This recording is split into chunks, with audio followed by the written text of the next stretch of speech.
All right, next thing, I'm going to go to GitHub because remember, I'm a big proponent of writing all your code in GitHub so that you can reuse it later on. I'm going to look up my old Bug Wars code from the other team. Bug Wars AI CRUD. So I do have an AI CRUD if you guys want to look at my GitHub. There should be, yeah, there's an AI CRUD already written. So if you want to look at it for like tests and things like that, the syntax is a little bit different, but they even have documentation in here. So that's kind of cool. But what I wanted to look at is if you go to the source here and you go to the main and you go to the resources, inside of the application YAML, we already have H2 set up. So I don't remember who asked me the question. Is Postgres and H2, will they collide and make the application break? Well, here, as you can see, we have different configurations. We have different profiles. So when you run this thing locally from your IntelliJ, it automatically by default goes to this local profile. And this profile sets it up so that you run your H2 database, okay? So it's in memory. And then when we deploy it to the cloud,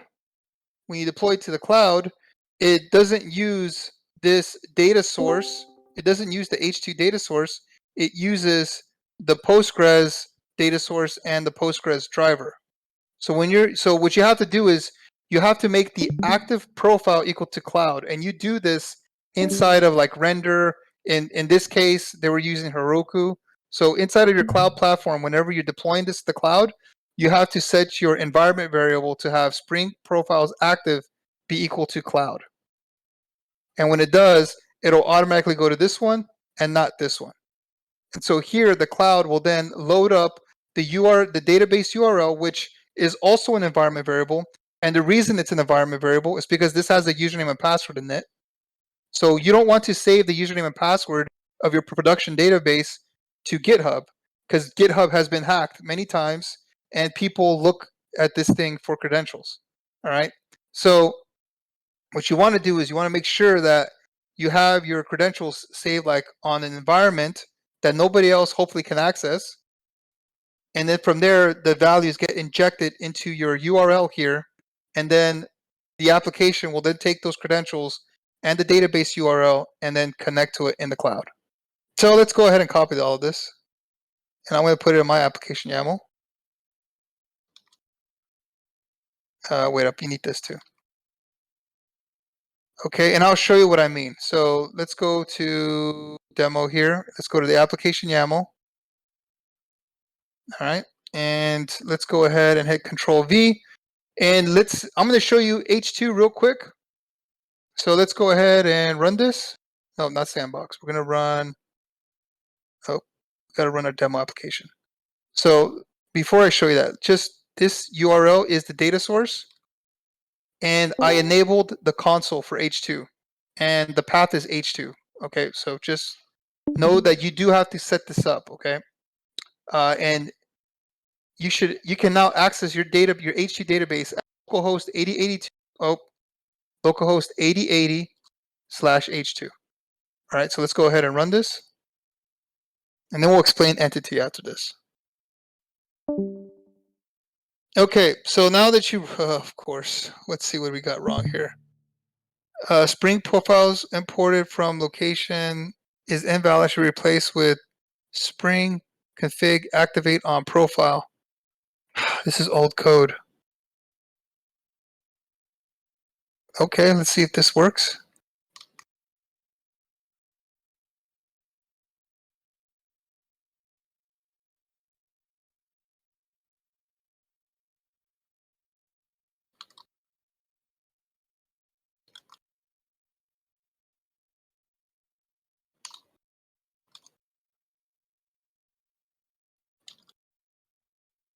Okay, let's see if this works.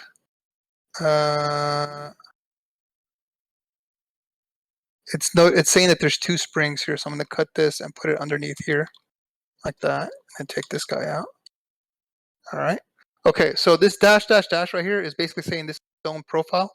So these dashes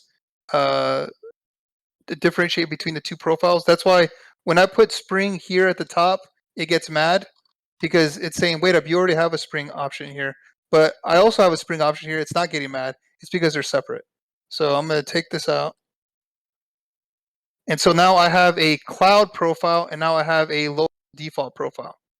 So I'm going to go ahead and now run this. And you can see here that at the top here, it says, no active profile set, falling back to one default profile default. So it is now, because I did not specify an active profile, it is automatically going here to this profile. And when I do that, I am now opening up a console at H2 with the database available at JDBC H2 mem testdb. And if you remember, this name is the exact same thing that I have right here. Okay, so let's go check it out real quick. So this is now running. So if I go to localhost 8080, I'm going to get the Spring Boot error, white label error page, because I don't have a controller yet. But if I go to /H2, I'm going to get an additional screen now that allows me to then log into the H2 database. And this JDBC URL, you got to paste in whatever value you have. Okay. So now that I've pasted in the JDBC URL, which is this, and I don't even think it really matters what you have here. Like, you can type whatever you want and it'll still connect to it. I'm going to test the connection. I see that it's successful. Now I'm going to connect. There's no password, by the way. No password. So I'm going to connect. And now we have access to an H2 database. If I stop this, the H2 database disappears. So now if I hit enter,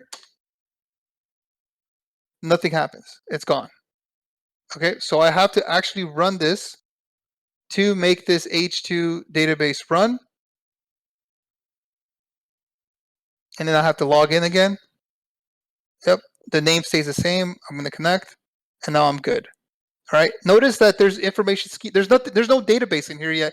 Our table's not here yet.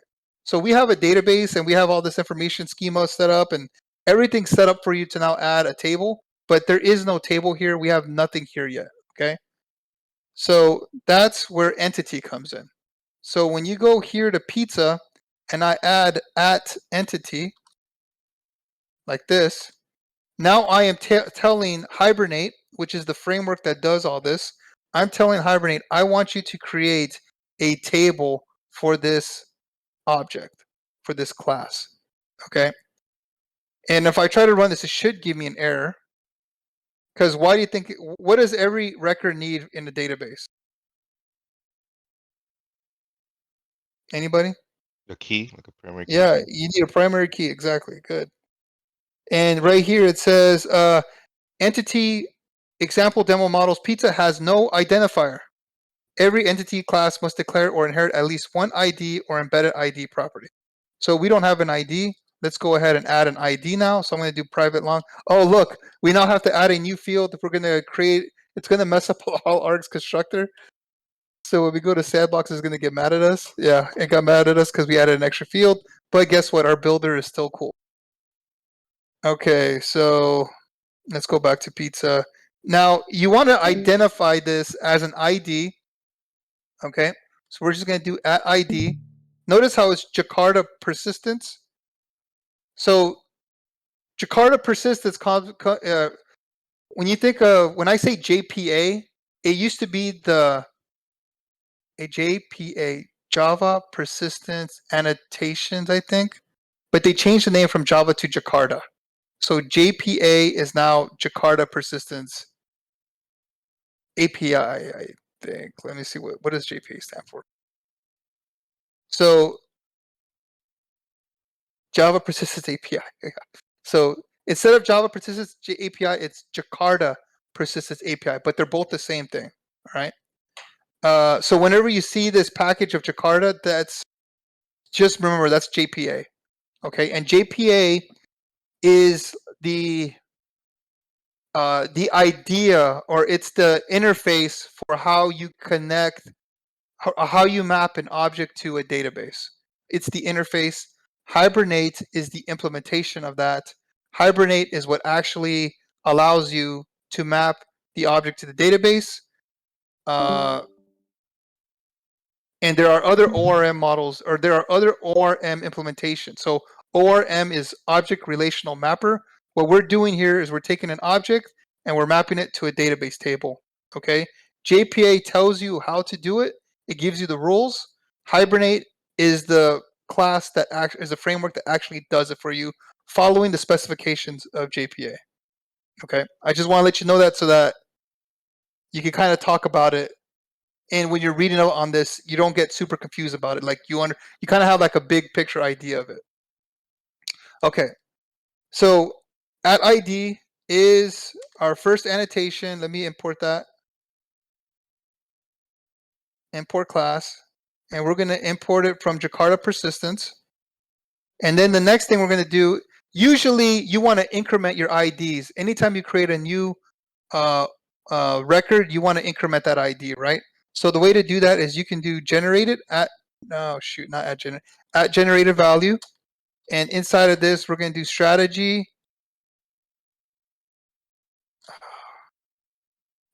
equals, and this should be identity. Yep, generation type dot identity. So by doing this, you are now making it so that every time you add a pizza record, it increments it by 1. Okay, so let's go ahead and rerun it. Let's see what happens.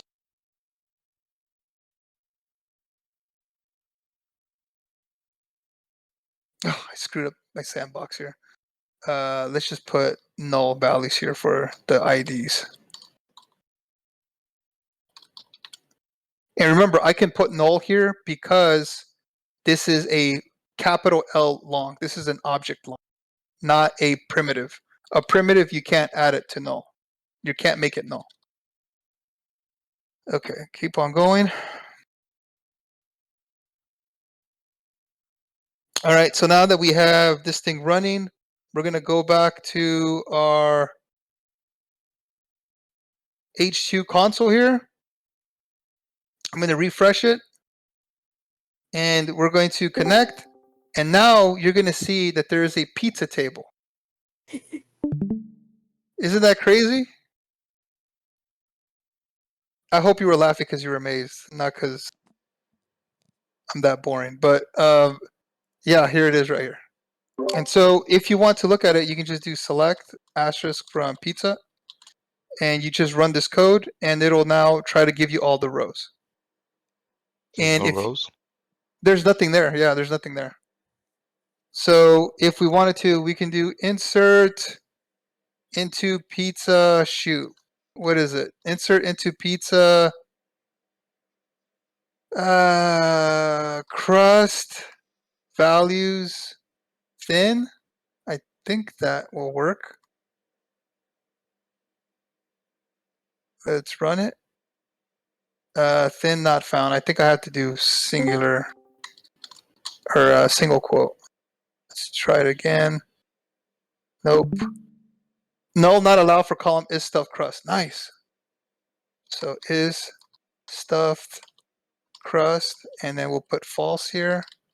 Let's run it again. Great. So now we included, so now let's just add a bunch of them. Okay, so now that we added a bunch of them, now we can do asterisk from pizza. And when we run this, we should now see a bunch of records.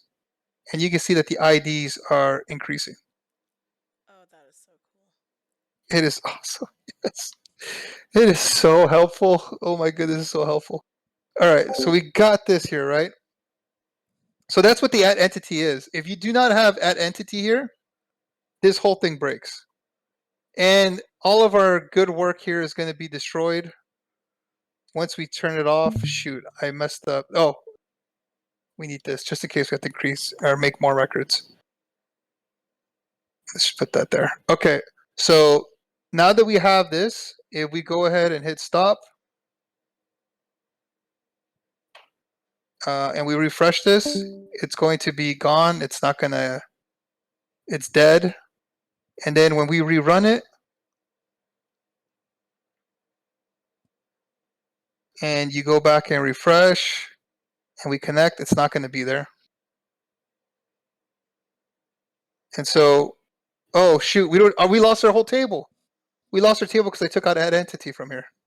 So let's put that back in, rerun the table, and it'll generate the table for us. Or rerun Spring Boot, it'll rerun the recreate the table for us. All of you guys for all you guys that graduated Tech Elevator and had to write DAOs, oh my gosh. It's crazy. I did it for 2 years, and then when I found out about this, what? This thing generates everything? All right, let's rerun this. Do they even still do it the way Tech Elevator taught us how to do it? Yes, I still do. Okay. I have my own gripes about JPA. You have more control over it, basically. So yes, you don't save the time. You're spending the extra hours writing it yourself. But at the end of the day, you have full, complete control over it. So yeah, when you get it, enterprise applications are super ridiculous complicated. So if you have the more things to give you more control, the better. With JPA, it's like really cool, fast, and easy, but it was kind of designed more for prototyping. So you get these test prototypes out, you get them running, get them looking good, and then after that, you like try to convert over. You don't have to convert over, but if things get more complicated, you might want to. I wouldn't look down on anybody who would say like, you know what, let's make our own DAOs type of thing. And yeah, because it's just that crazy at that point, and they're looking for performance.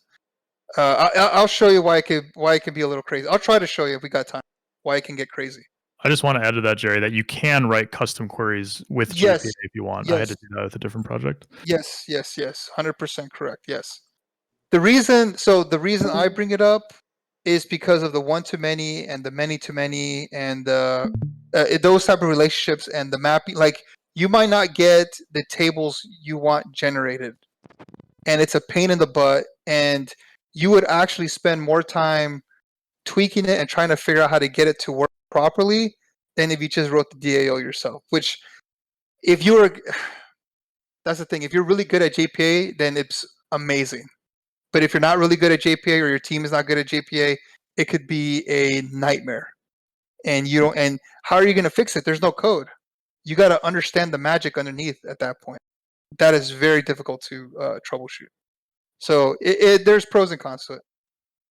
Okay. But for the most part, everybody leans towards JPA though. So a lot of people do lean on it. So yeah, I was like kind of thrown off with the JPA because I've never seen JPA before until I, volunteered here. So that's right now. yeah, so I think we'll have time, I'll show you JPA how crazy ridiculous. So what we're talking about here is Hibernate and object mapping. I'm going to show you the repository, and the repository generates all the DAO code for you. So like not only do you generate the table with NoSQL, you generate the DAO with NoSQL. It's crazy. Okay, so let's go back here to pizza. So we got our pizza here. If you go back to select, there's nothing there again, right? So if you wanted to, like, remember, this is all about prototyping. So if you wanted to create some new records, or if you wanted to initialize some records here, you can just create, this is like a special shortcut. Like in the resources folder of your Spring Boot app, if you create a data.sql file, you can then start generating SQL code in here. There's a little caveat to this too. So, all right, let's go ahead and insert all of these. So we're going to insert crust is stuffed crust. Yeah, let's just do it multiple times. Like this would be cleaner if we actually cared. Is this stuff? I don't know, deep dish? Yeah, all right, well, we got stuff there. So let's go ahead and rerun this. I think we're going to get an error here because this thing's going to try to run this code before Hibernate actually makes the tables. Yeah, it's one of those dumb things you got to figure out. So it says here, table pizza not found. It's because this thing tried to initialize the table before the table was actually generated by H2. So to fix that, you go to application YAML, and you got to Google this real quick. Data.sql. Do you already know it? Yeah, it's spring.jpa.deferred data source initialization. Okay, spring.jpa What was it again? It's defer Uh-huh. dash data source dash initialization. Oh my gosh. And then we do true right here, right? Yeah. Okay, cool. All right. So I like organizing my application YAML, so I'm gonna take this out and I'm gonna put it under this H2 here. So this is all like all the database stuff. So I'm trying to keep all the database stuff together. But what we're basically saying is you have to defer the data source initialization to true so that you allow the records to be set up. I don't know.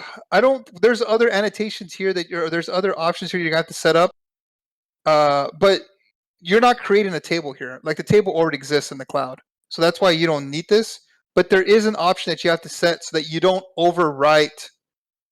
I think that's the DDL auto update. Yeah. Yeah, you don't want to recreate the table in production. That would be catastrophic. Like, because that would erase all your data. So that's why update is better. And that's why we have that here. And then for Postgres, you have to explicitly set that initialization, that init mode Oh, on. I didn't realize that Hibernate just automatically does it. which one? Where is it?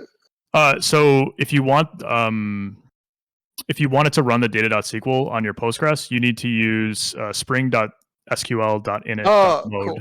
We don't. We actually. Yeah, I was just Yeah, mentioning gotcha. it as an aside. Awesome. Cool.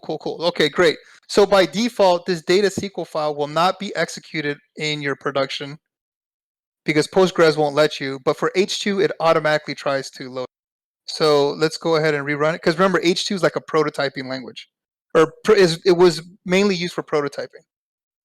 Okay. Yep. So now we're good to go. So now if we go back and look at our H2 console and we refresh, we're gonna have to log in again. And we connect. You should see pizzas there. And then let's go ahead and select everything from pizza. And we run this. And yep, we have all of our tables here. All right. Any questions so far? Just want to mention that's so handy for putting in like test users and stuff, when you're testing your login stuff and whatnot. Heck yeah, it is. Heck yeah. Okay. All right. So now we're ready for the repository. So let's talk about JPA. So we're going to make another package here, and it's called repositories or repository. So typically in your Spring Boot application, you're going to have a bunch of packages that are already predefined. You're going to have like a controller package. I mean, I'm serious. Like I've seen everywhere I've worked, this pretty much look like this. It's going to have controller package. It's going to be your services. You're going to have a repository package. You might have a config package. I think I've seen a security package, but security is usually in config, I think. You have, what else do you have? You have a client package. You have, that's all I can really think of right now. But you're going to get used to seeing which packages are what. Or you're going to see the same package pretty much wherever you go. And I mean, that's nice because now you know where they're putting all their stuff, right? And it's kind of universal. So it's pretty nice. And so everybody, like as a whole, tries to, even though it might not make sense from an architecture perspective, like if you read clean code, they say you want to write your application as if it were like your house has a kitchen, right? Or your house has bedrooms and bathrooms. It doesn't have controller. Like, so some people have the opinion that your architecture should read like the way like the blueprint of a house reads. It's not too technical. The words convey like where things should go and things like that. But nobody follows that enterprise when it comes to like Spring Boot. Everybody follows this, and it's controller and I used to hate that, but after all the places I've been to, like I realized, oh shoot, everybody does it. So why not? Why change it? Okay, so now that we have controller service, we're focused on the repository package. We're going to go in here and we're going to create an interface and we're going to call it pizza repository. So this is the same thing as writing pizza DAO, but because it extends a JPA repository, everybody just calls it a repository, okay? But it's pretty much a DAO. So we have JPA loaded. So this only works if you have JPA loaded up. And when you go to your Maven here, your Palm, remember how we selected JPA? That's this right here. When you selected JPA from Spring Initializer, there it is right here. When you selected Spring Boot Starter Web or Spring Web, that's this guy right here. When you selected the H2 driver, that's this guy right here. The Postgres driver, this one. The Lombok drive or Lombok, that's this right here. And then this automatically comes with Spring Web, I think. So this is just starter test. This is like JUnit and Monkito. This allows you to write tests. Okay. All right, cool. So let's go back to Pizza Repository. So this only works when you have JPA loaded in Maven. Remember, Maven is your dependency manager. It's what downloads it's what tells, or it allows you to download the dependencies that you need. It downloads all the Spring Boot libraries for you to use them. But the thing is, you got to tell it to download, and that's how you tell it through the palm.xml. So in here, we're going to now we're going to extend the JPA repository like this, okay? And notice how when you extend it, it had a little T option and an ID option. So T is the class of your model, which is pizza, all right? And then the ID is the class of your ID. So when we go to ID, you're going to see that it's a long here. So now we're going to go back to pizza repository and we're going to put long. Okay, and that's it. We're done with our DAO. Oh my gosh, it's crazy. It is crazy. So let's go ahead and make a control so that we can test it. And we're going to call this pizza controller.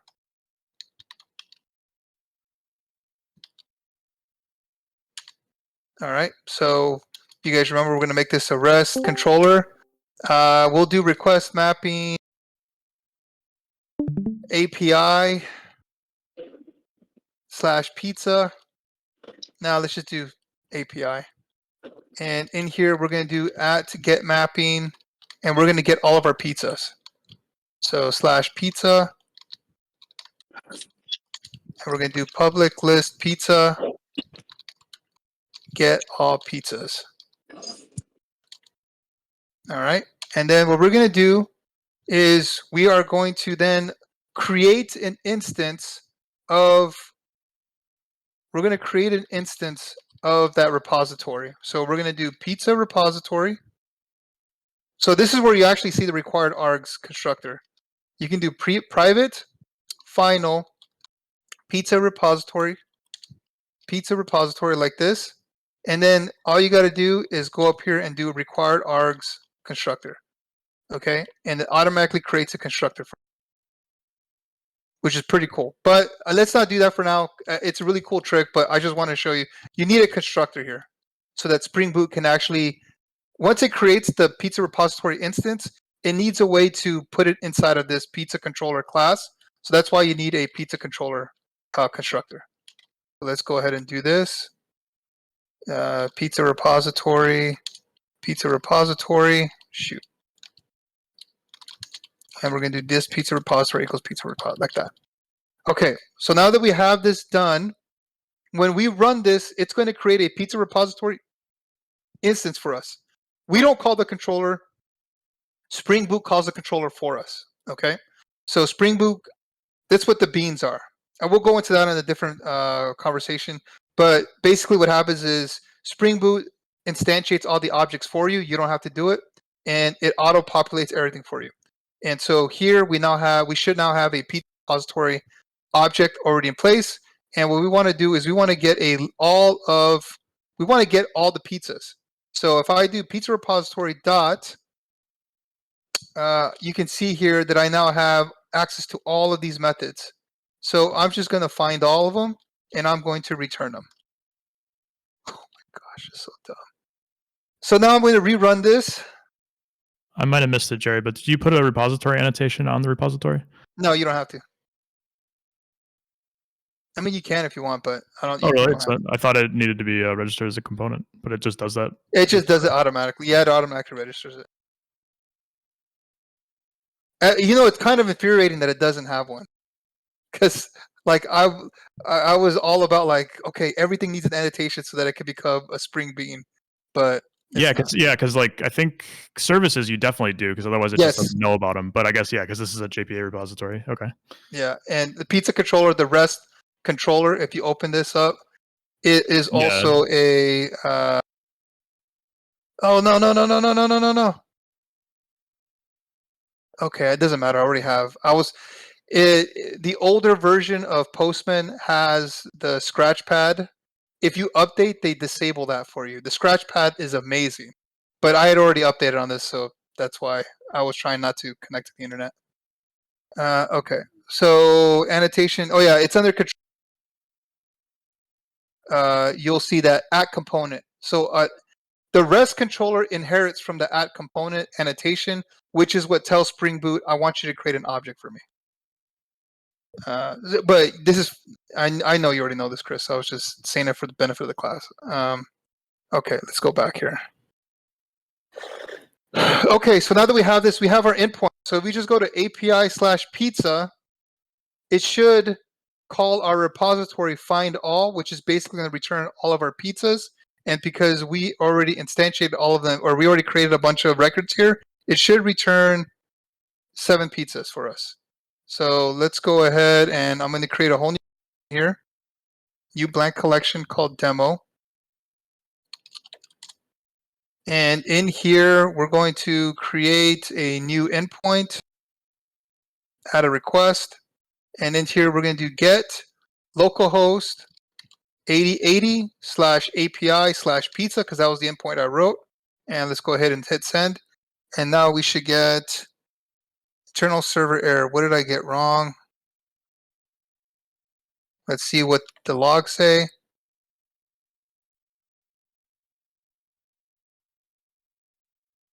If we need an annotation, Chris, I'm going to be so mad. No default constructor. Oh, this is awesome. Okay. Shoot. Well. It's not that. It's not that.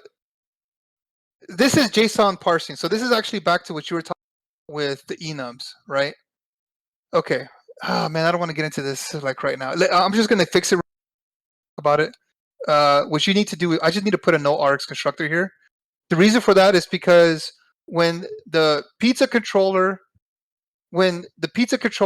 is getting the JSON, or when the pizza controller is trying to convert the pizza object into JSON, it doesn't know about the all args constructor.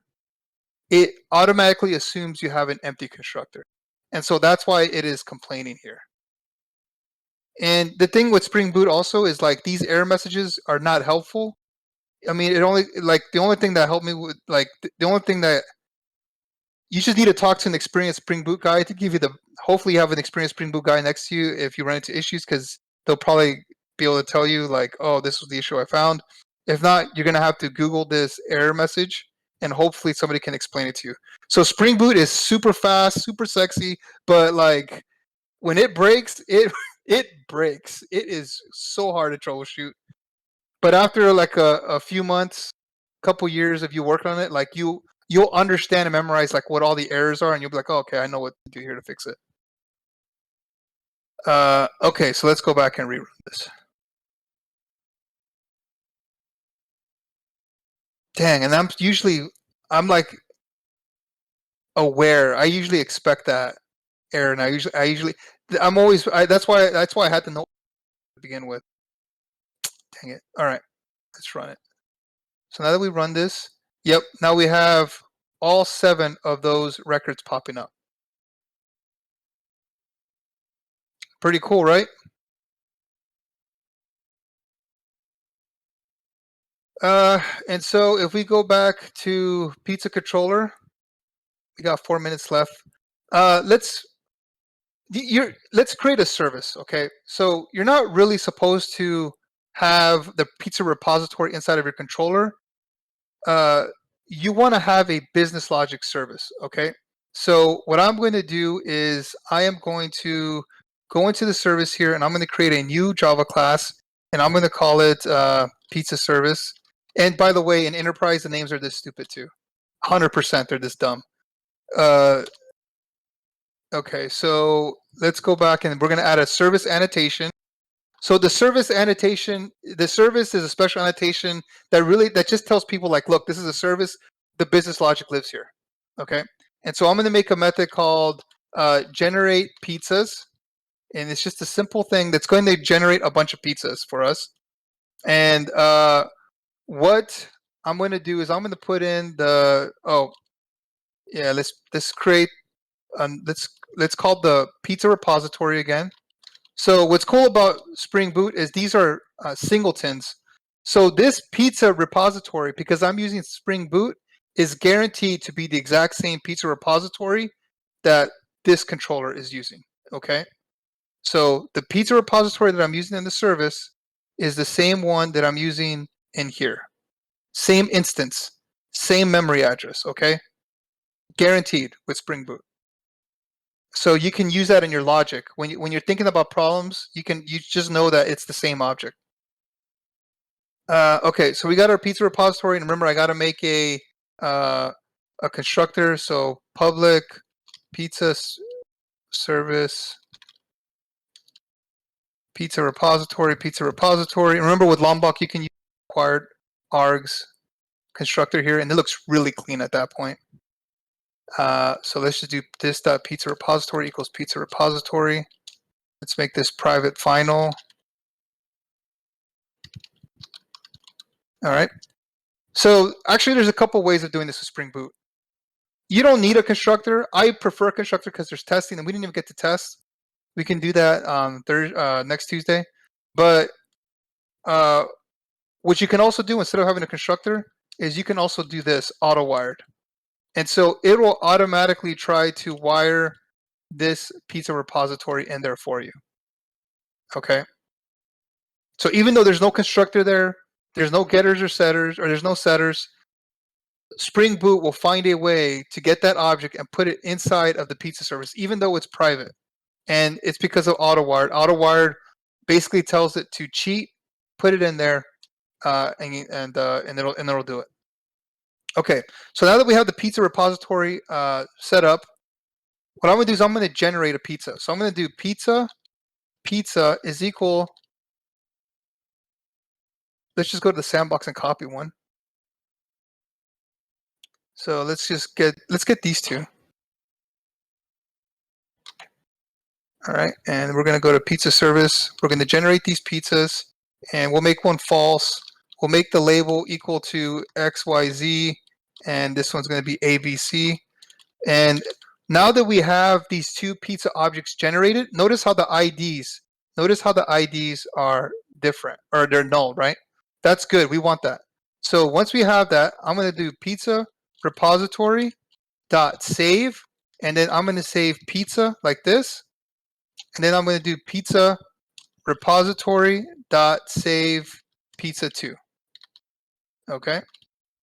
Once I've done this, let me go ahead and put pizza saved 1 is equal to that, and then I'm going to do pizza saved 2 is equal to this, and then what I'm going to do, let's just return these as a list.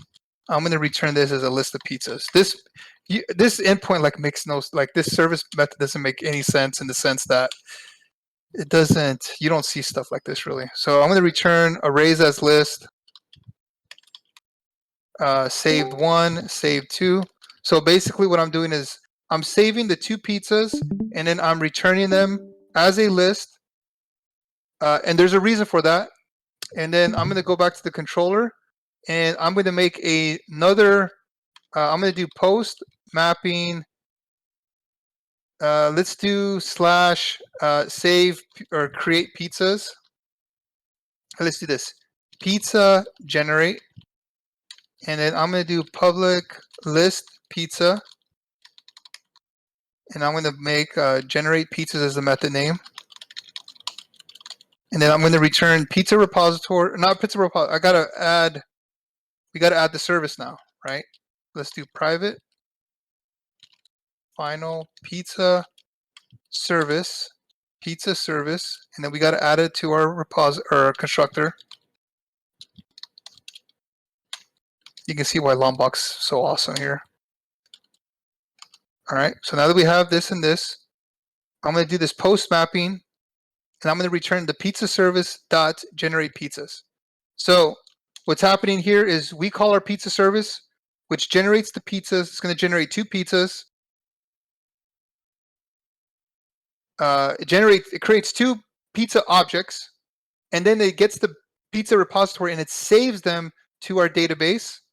But what cool thing about the pizza repository is when it saves the pizza, we're gonna get that pizza back under saved one with the generated ID already inside of it, which is that's gonna be awesome to see that. And then pizza repository save pizza 2 will return the pizza instance that was saved with the ID that was generated already in here. And then we're going to return those 2 pizzas so that when we, after we finish calling with these things, we'll be able to return them as JSON objects in Postman. Okay, so let's go ahead and run this. And then we'll go into Postman, and then we should be done for the night. So now that we have this, I am going to create another endpoint. And this one's going to be post. Let's call this one generate pizzas. Okay, and then we're going to do localhost 8080 /API pizza / was it generate? I think it was generate. So now that we have this, let's go ahead and send it, and we should see the 2 generate. There we go. So we have small marinara, ABC true, XYZ false, 8 and 9. When I call it again, it's going to generate 10, 11. When I call it again, it keeps generating these pizzas, right? So now when I go back to get all pizzas and I hit send, I'm going to now have all of those pizzas generated.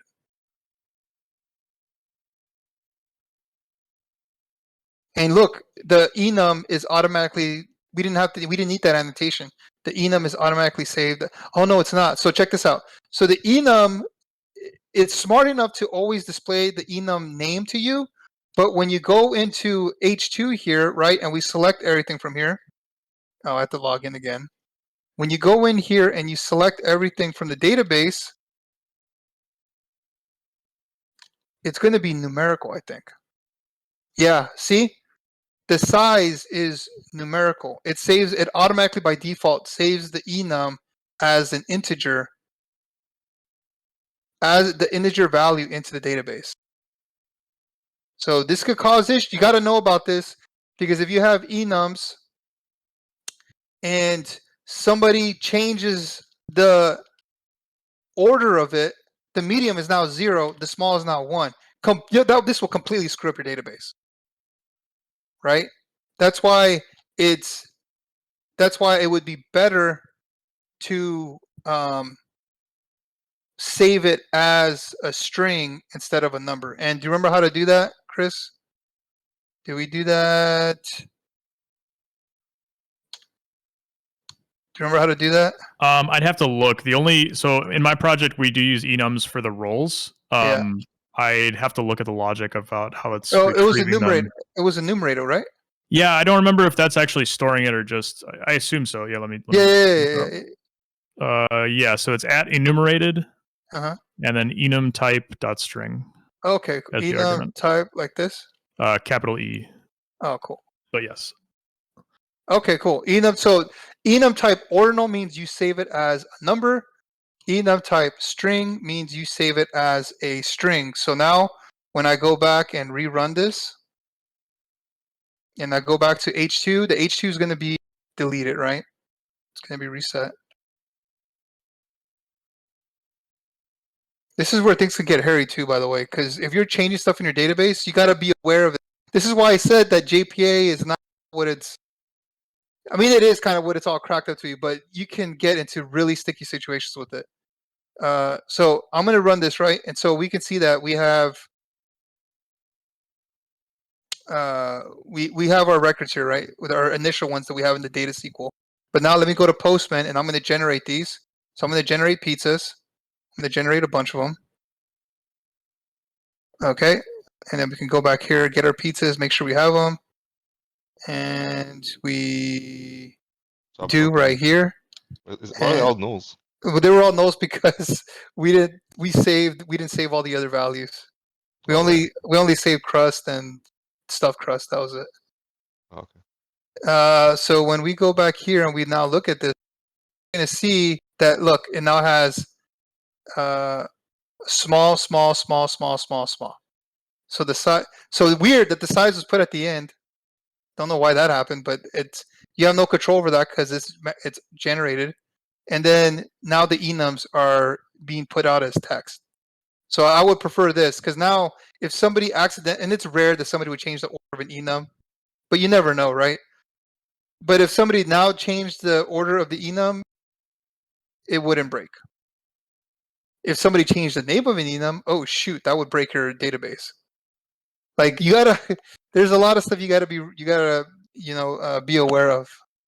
And junior developers don't know this. Joe programmer's going to come in and destroy that backend with a simple mistake if they don't understand.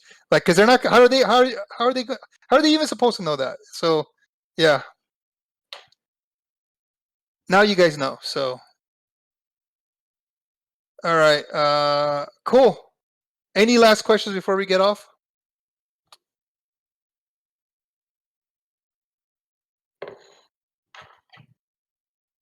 All right, guys. Well, I'm very grateful, thankful that you guys have been patient. I know I have been hearing some, not complaints, but some concerns about people getting stuck or waiting on other people or no activity. I'm chalking that up to the holidays. It's 2024. It's a brand new year. You guys are hungry. You guys are working hard. I love seeing all the activity. So I'm very hopeful.